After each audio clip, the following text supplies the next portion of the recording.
IIM UPSC tuitions only in Tirumala IAS institute Chaitanyapuri. Call చేసి ఇప్పుడే join అవ్వండి. Welcome to Suman TV. ఎప్పుడెప్పుడు అని ఎదురు చూస్తున్న తరుణం రానే వచ్చింది. బీఆర్ఎస్ అధినేత కేసీఆర్ రెండోసారి అసెంబ్లీ సమావేశాలకు హాజరయ్యారు. 19వ తేదీన తెలంగాణ అసెంబ్లీలో బడ్జెట్ని ప్రవేశపెట్టబోతున్నారు. ఈ నేపథ్యంలో కేసీఆర్ ఇవాళ ప్రారంభమైన బడ్జెట్ సమావేశాలకి కేసీఆర్ ప్రతిపక్ష నేత హోదాలో హాజరయ్యారు. స్క్రీన్లో మనం విజువల్స్ చూస్తున్నాం. ఒక బాక్సులో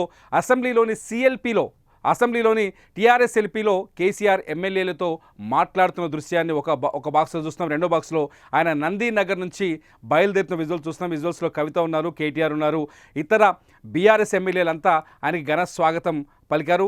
ఇటు అసెంబ్లీకి కేసీఆర్ చేరుకున్న సందర్భంలో ఎమ్మెల్యేలంతా బీఆర్ఎస్ కండువాలతో హాజరయ్యారు. వాళ్ళ సభలో వాళ్ళు బీఆర్ఎస్ కండువాలతోటే కూర్చొని కనిపిస్తున్నారు.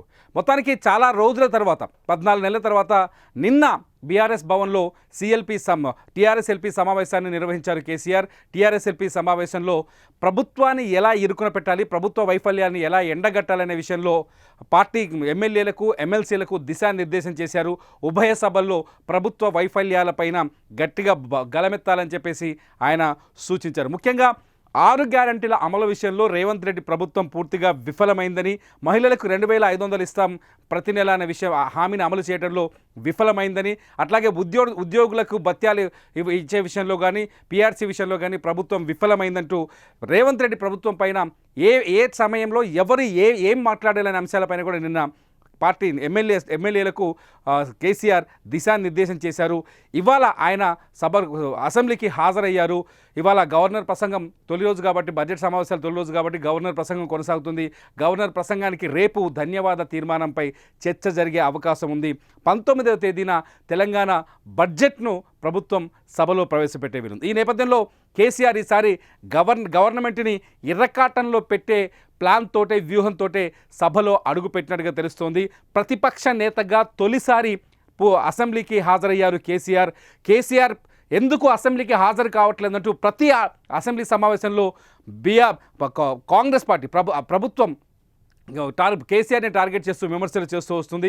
రేవంత్ రెడ్డి ముఖ్యంగా కేసీఆర్ అసెంబ్లీకి రావాలి, ముఖ్యమంత్రి రేవంత్ రెడ్డి కేసీఆర్ అసెంబ్లీకి రావాలి, ఇక్కడ నిలబడాలి, ఇక్కడ సమాధానం చెప్పాలి అంటూ సవాల్ చేస్తూ వచ్చారు.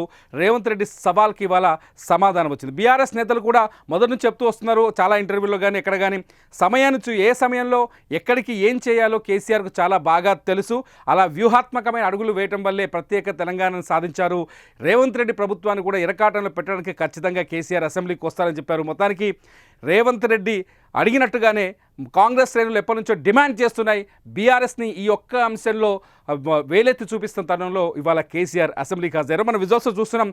ఒకటి టీఆర్ఎస్ ఎల్పీ హాల్లో కేసీఆర్ ఎమ్మెల్యేలతో సమావేశమైన విజువల్, ఇంకోటి వచ్చేసి నందినగర్లో ఆయన నివాసం నుంచి కేసీఆర్ బయలుదేరిన విజువల్. మొత్తానికి ఈసారి అసెంబ్లీ సమావేశాలు గతంతో పోలిస్తే వాడివేడిగా కొనసాగే అవకాశం కనిపిస్తుంది. ప్రభుత్వం పైన కేసీఆర్ నేరుగా ప్రభుత్వానికి ప్రశ్నలు వేసి ఇరికించే అవకాశం కనిపిస్తుంది. చూడాలి రేవంత్ రెడ్డి వర్సెస్ కేసీఆర్ ఈసారి అసెంబ్లీ సమావేశాల్లో ఎటువంటి వాదోపవాదనలు జరగనున్నాయి, ఎటువంటి వాడివేడ చర్చ జరగనున్నాయి అనేది ఆసక్తికరంగా మారింది. ఒక్క మాటలో చెప్పాలంటే ఇది ఇండియా పాకిస్తాన్ మ్యాచ్ కంటే ఎక్కువ ఆసక్తి కనిపిస్తుంది. చూడాలి ఈసారి బడ్జెట్ సమావేశాలు, మొత్తానికి తెలంగాణ బడ్జెట్ సమావేశాలు హాట్గా కొనసాగే అవకాశం కనిపిస్తోంది.